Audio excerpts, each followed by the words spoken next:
Hi everyone, this is Daniel Vermillion for our final presentation. I apologize in advance that I am filming this in an airport. My flights got delayed, so I'm stuck until morning.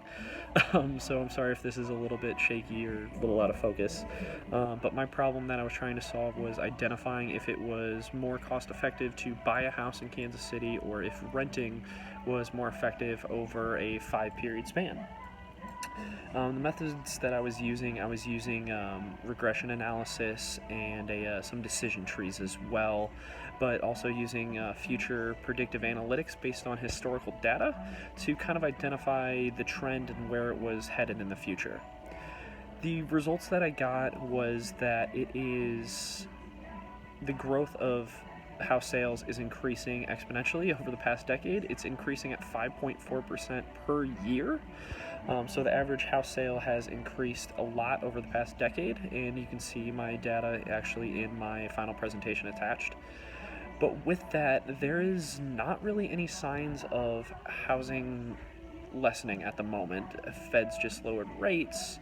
It's still strong. So pending some type of catastrophic event, I do foresee it increasing and home values increasing in Kansas City, probably at that same 5.4% year after year.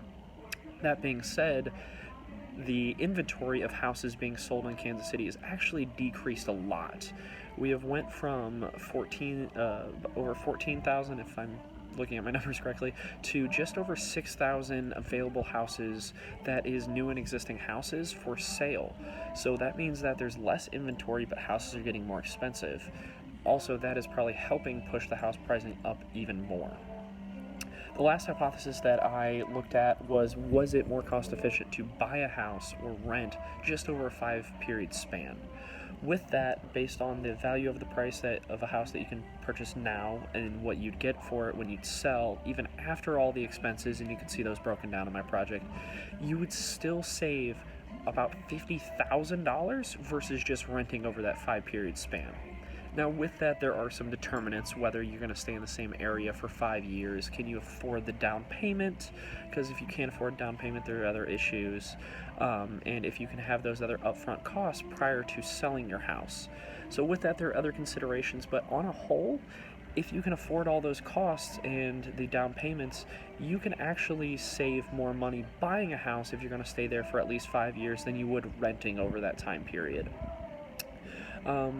Now, what I've kind of learned about with this whole project is there's a lot of data and you can do a lot of stuff with it. Now, with the hypothesis that I had and the testing that I did, I stayed very focused.